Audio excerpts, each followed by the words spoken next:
Hi, my name is Rega, and I just wanted to tell you to please subscribe to Books on Toast because books are good, and Toast is good, and Anuya is very good, and Sharon as well is very, very good. There's a button somewhere around here that says subscribe, and what you need to do is click on it.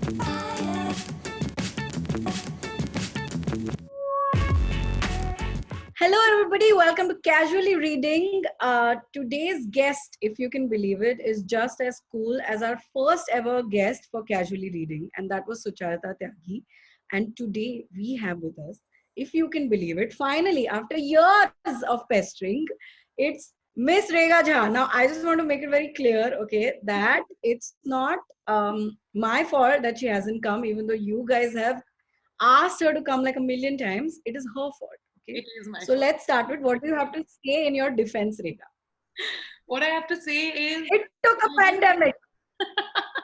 it took a pandemic. I have made a lot of foolish decisions in my life, and not coming on Books on Toast earlier it's just one of those, in a long list. I'm sure you haven't made that many foolish decisions. Anu, Just the average amount that very we all many make. personally. Sorry. Honestly, as you also know, I am so like freakishly anxious about doing anything on video, which really doesn't make sense for someone who has a public career. It's like not an option to feel this way, and yet I persist in feeling this way. But this format seems really chill. It feels like I actually just have to talk about my own feelings about things and not pretend to be smarter than I am, which is, I think, the thing that makes most things scary. So this format actually we came up with for people like you. Good, good. Yeah. Who so also because we've been told that we are our videos are intimidating, which they are. I mean, if you sit back and you watch them, and there are like 20 books being discussed very very fast, and for someone who's just starting out, it can be really scary, and I completely understand that and I empathize. So we wanted to come up with a format that would be easy for beginner readers or casual readers. And also for our guests, we wanted it to be something easy and not something that they have to really prep for. Yeah. So marrying those two, we have come up with casually reading. And Thank you. you are our second guest. And before we go ahead, Rega, why don't you introduce yourself to our viewers who possibly don't know who you are? Although I doubt that people who watch Books on Toast regularly don't know Rega Jha and her love for We are that allowed. one book we'll discuss. Okay. Okay, so my name is Rega. I am a friend of Anuya's and Sharon's. I've known them both for many years. That is my foremost designation on this podcast. Aside from that, I am now calling myself a writer, though it feels very impostery to say that. Even though I have published lots of writing at this point, I still feel like I'm making something up when I say I'm a writer, which needs to go away at some point. Before this, I spent several years at BuzzFeed. I launched BuzzFeed in India and then ran it for many years, and then quit. I took a year off, and now I freelance write, and that's the scene. And I read books sometimes. That's also Yes, important. that's the qualification, Yeah. bare minimum. Before we go ahead, we have to ask you the question that we ask everybody. Okay. It's our default first question, which is, what are you reading right now?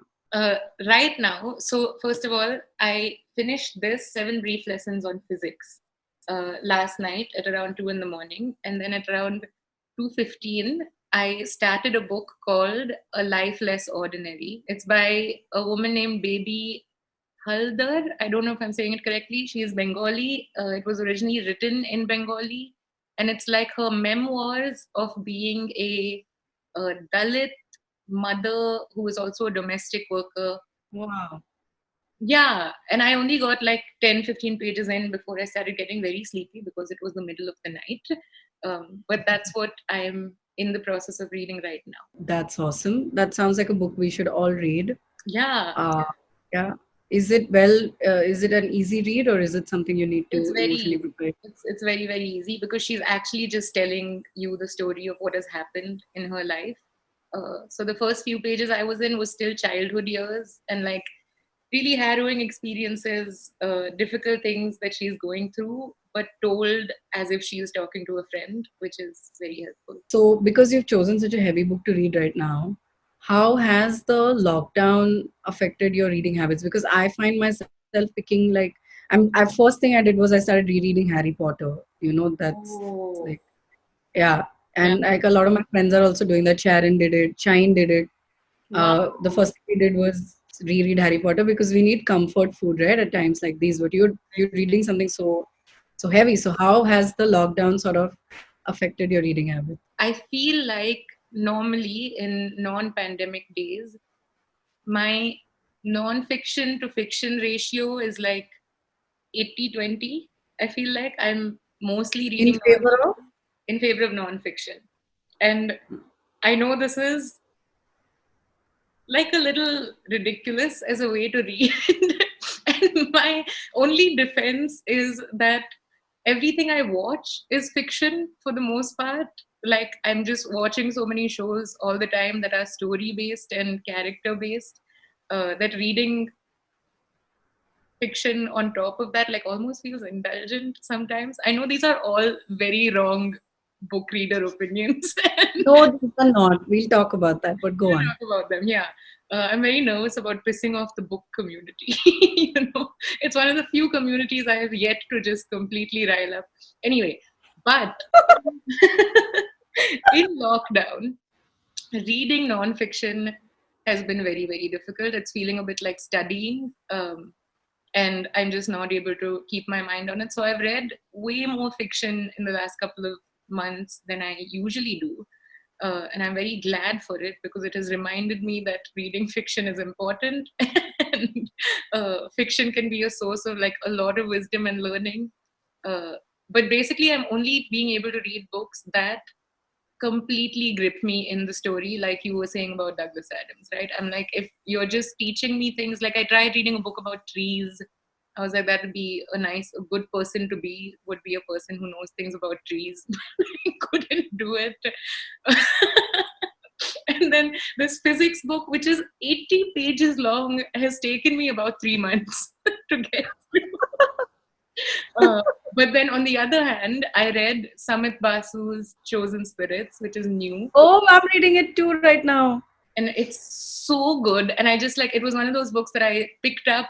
Well, I picked up my phone and I opened the book on my phone, and then was just like racing through it. And I think that's the kind of thing I need right now, is just like a story where I'm just like not able to put down at all.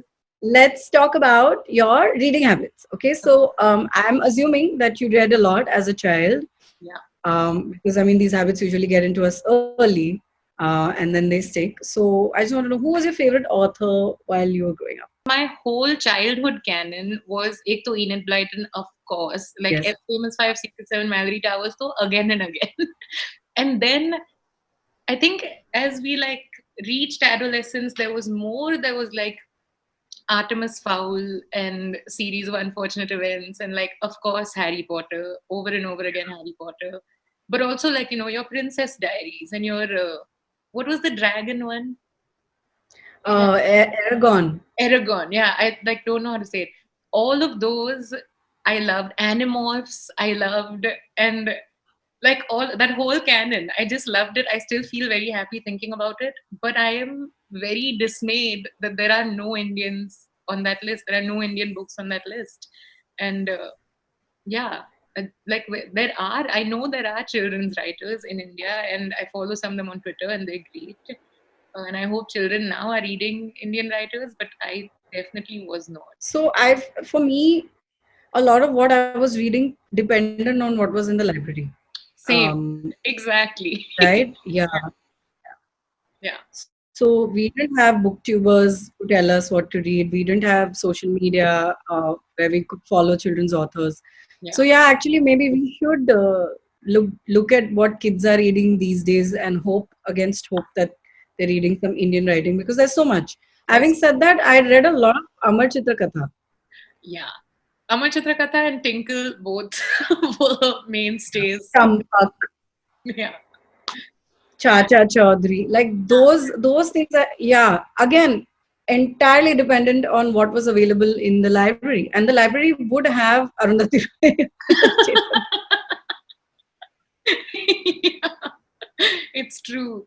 And then there was also this element of like, I think it happened for Harry Potter, and then it happened again for Series of Unfortunate Events, where like you were reading along with your classmates, kind of like a lot of people were on the same book together. I mean, more for Harry Potter than anything else ever, which was a great feeling. You know, it was the way it feels when like a new episode of Game of Thrones would drop and everyone's on the same story on the same day.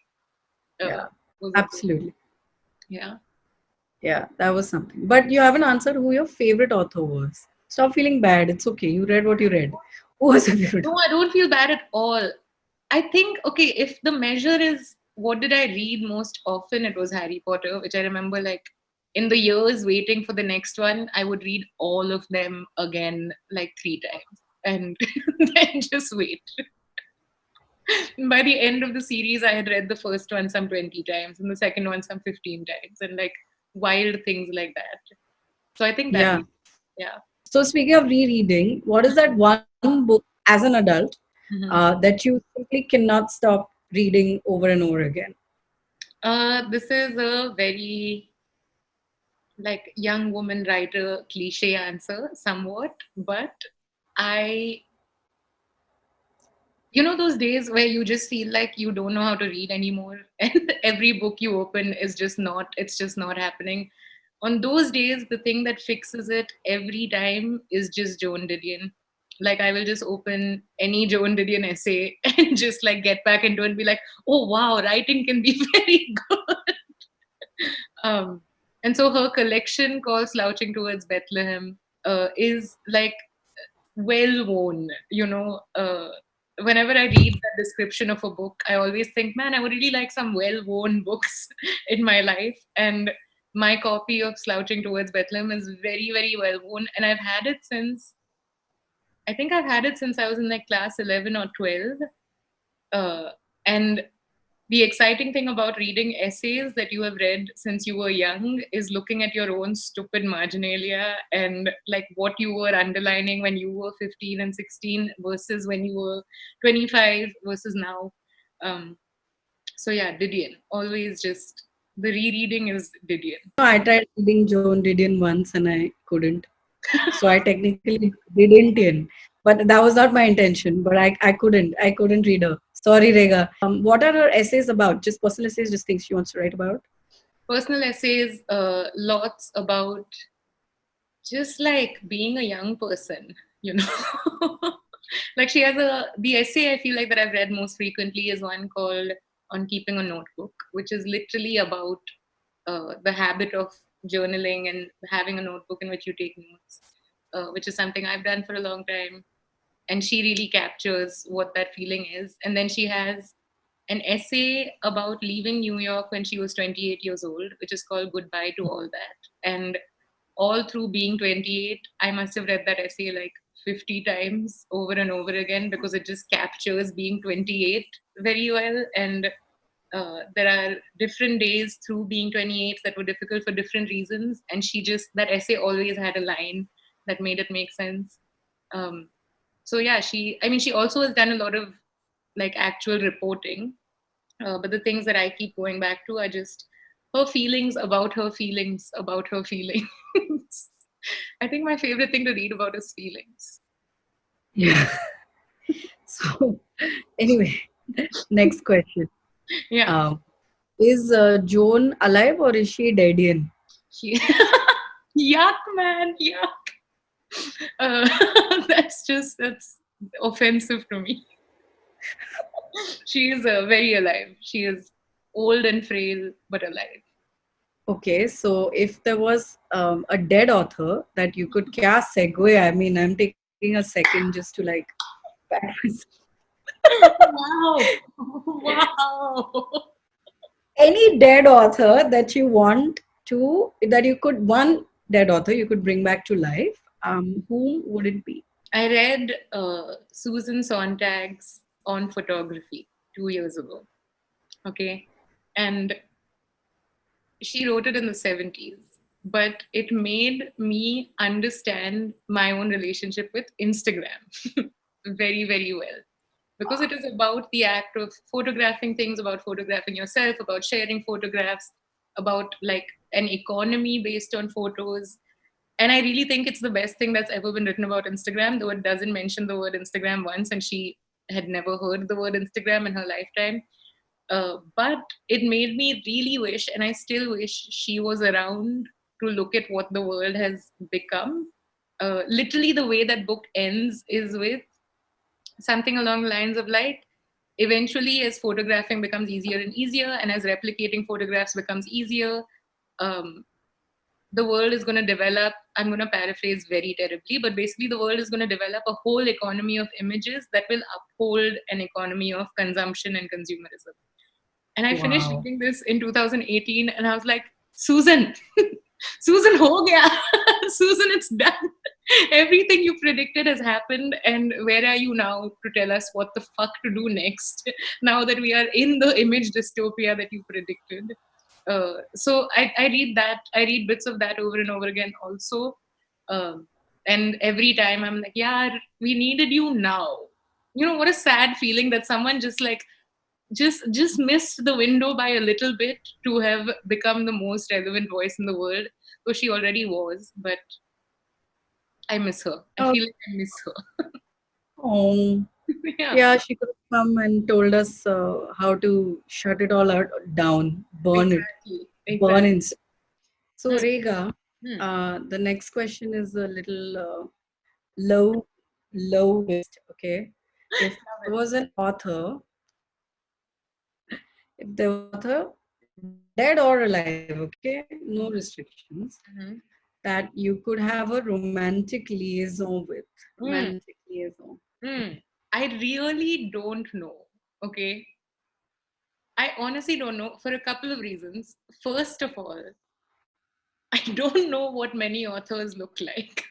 Okay, like I just don't. I have like an idea of what they look like from reading them, but I don't actually know what many authors look like. So I don't know who's like, attractive to me. The second and more important reason is I really think, and no offense to the one author that I have dated, who is very lovely as a person, but I don't think writers are good to date. you know, I think most writers are probably. Nobody's asking you to marry. You just have to have sex. When I say romantic liaison, I mean I understand. I understand what type of liaison you mean. You know what? Okay, I swear to God, I literally don't know.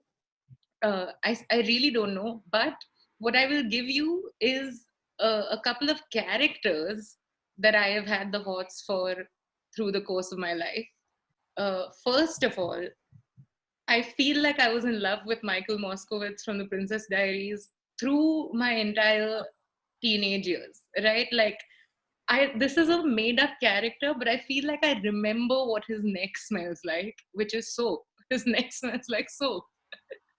I mean, she's obsessed with neck and the smell of neck. And you know what? I have smelled guys' necks since then. Exactly, same. Because I'm like, you smell as good as Michael Moskowitz. If not, get out of my life. So there's Michael Moskowitz, who I was in love with as a child. Have you read this book called The Power? Okay, it's like this. It's fantasy. Actually, you might like it, and it's feminist fantasy. All the women in the world develop a superpower to like. Yeah, the one where all the women. Yeah, I've read that. yeah. Yeah. The one where all of them can shock men. Yes.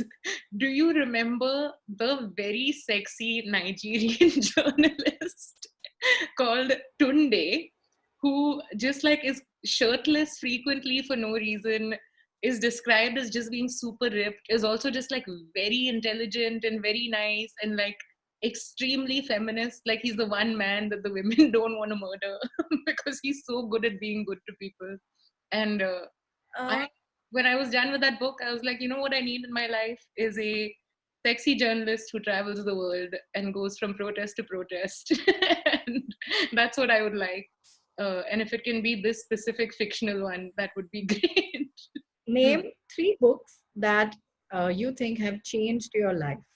So the first one that I'm going to name, everyone who follows me on Instagram is going to yell at me about. Me. All about love. That's the one. That is the one. All About Love by Bell Hooks. Uh, Honestly, like I cannot overstate, though I think I might be running the risk of overstating at this point. But I really don't think I can overstate how much it has changed my life. Um, Mm. because it made me realize that we were raised and released into the world without ever having been taught in our entire like fucking 50 years of education that we have to go through what it means to love people and to love ourselves and to love the societies and cultures that we're a part of. And it isn't, I always have to make this disclaimer that bell hooks is not like rousing literature. Like you aren't going to be blown away by turns of phrase and by like gorgeous sentences. It's almost textbooky in how like simply she just breaks down knowledge and ways of thinking. But I recommend it with the vigor that I do because I feel like it is a textbook on how to love people that had I read earlier in my life, there would be 8 to 10 men in Bombay who would be much less traumatized today. And I myself would also be much less traumatized today. So it's All About Love by Bell Hooks is just like a how to love primer that should be like mandatory reading for everyone entering adulthood. I really believe it. Seeing Like a Feminist by Nivedita Menon literally taught me how to see like a feminist, which is to just like experience the world through a gender lens. And it does it very gently, like it isn't an angry book, it isn't a very academic book. It is again accessible nonfiction, which is, I think, the only kind of nonfiction I like is when it feels like a very smart friend is nerding out at me about something that they know a lot about. I think that's good nonfiction. And Seeing Like a Feminist felt like that. And I read it in my early 20s, and like without a doubt, it changed my life. In that, I suddenly was looking at the world and I was like, oh shit, patriarchy, oh shit, sexism. Oh, right, these things are everywhere. And she really breaks down where they are. Annihilation of Caste has to be on this list because it had the same, all three of these books have had the same impact on me, which is literally just opening my eyes to something that my education forgot to open my eyes to. Um, and so it almost feels like a syllabus, right? It's just like if you've gone through Indian schooling and you are about to become an adult, please be warned, there are some wide gaps in your knowledge of the world. And these three books might possibly bring you closer to actually understanding the world that you're about to operate in. Um, It's funny, that the thing that we consume the most of is Indian pop culture and Bollywood.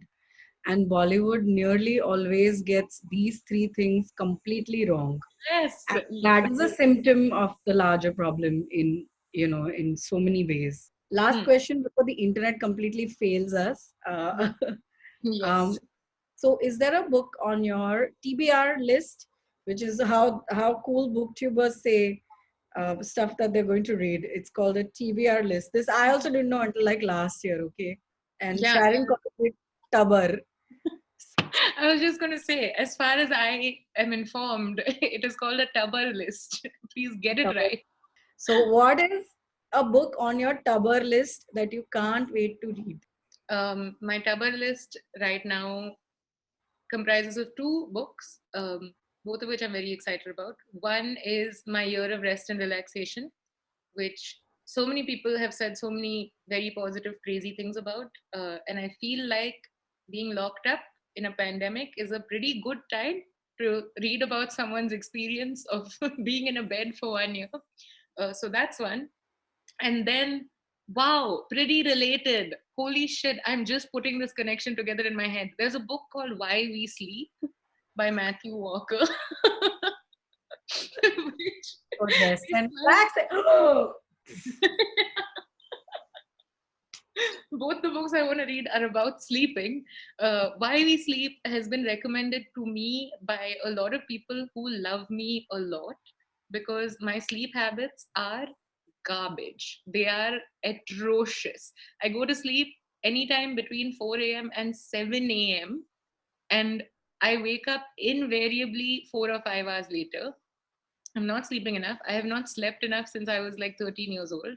And this book apparently breaks down again in that easy, accessible, fun nonfiction way, why it is important to sleep and all the things that happen to your brain as a result of sleeping. Um, and this is like the fact that I want to read this book for this reason captures, I think, the way I see nonfiction, which is I have a problem.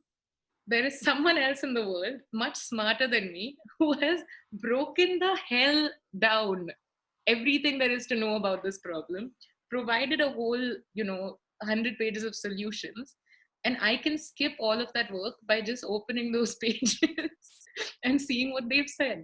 uh, and all of my favorite nonfiction is just, I think, books that match that criteria, which is I don't understand something, someone very smart has spent their whole life understanding nothing but that thing, and they've put it all in one place for me to find. So I need to read Why We Sleep so I can not die of brain damage.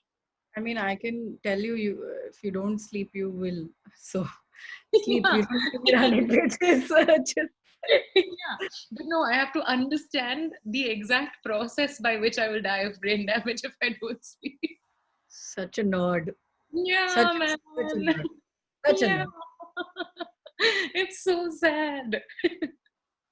Before we go, anything you want to say to people who are maybe struggling to read during the lockdown? Yeah, I am struggling to read every other week during the lockdown. Um, don't be hard on yourself about it. You know what? Fuck the lockdown. I just as a person struggle to read, actually. I I'm do like, too oh, sometimes. sorry. I do too sometimes. Yeah, it isn't actually easy to keep up a consistent reading habit for me. I'm not one of those people. I'm very, very jealous of those people who, like, invariably every single day manage to get an hour or two in of reading. I'm not like that. I have like a couple of weeks a month that I'm very, intensely like eyeball deep in books, and then a couple of weeks where I literally like start questioning whether I'm literate and able to read because every book just looks like walls of text to me. Uh, and the solution to a reading block is always finding the right thing. Hmm. I think to me, so I let myself just like abandon books very easily if they aren't gripping me. I let myself close tabs on long form essays very easily if they aren't gripping me, because there is so much incredible writing in the world. If one thing isn't doing it for you, something else will. The other thing that I would like to tell people who are struggling to lockdown read is that books aren't the only thing that count as reading. There is poetry and there are essays and there are short stories. The internet is the most incredible library that exists of human knowledge and literature. And yeah, just go easy on yourself and count it as reading, even if you read like, couple of short essays somewhere or a poem 50 times over and over again. I think that counts. I think reading poetry is very underrated as a reader habit. And sometimes poems are just like 60 words, and then you can say that you read a poem and you I can hate actually feel some type of way. I hate poetry. Only normal opinions here. It's okay. Sharon loves it. Okay, But fair enough. Yeah, yeah. fair. Thank you so much, Rega, for Thank you. finally doing this. Yay, we did it. Thank you so much. Sorry about the internet trouble, but this was really fun. Nobody who watches this is going to know we had internet trouble because we're going to cut it all. So it's all good. Right. Um, this was great. I am definitely going to read. You know, the book that I really want to read now from this entire discussion is on photography because it has intrigued me so much. Maybe during lockdown, because sometimes you just need something that will stir your gray cells up a bit. So maybe Totally. that one. Yeah. Um, Thanks for all the great recommendations. And I'm going to find you an author to do a romantic liaison with. Um, Please, please, would you? yes, and a real life journalist, Yes. if it's possible. Um, Lovely to have you. Take care of yourself during the lockdown, and everybody who's watching.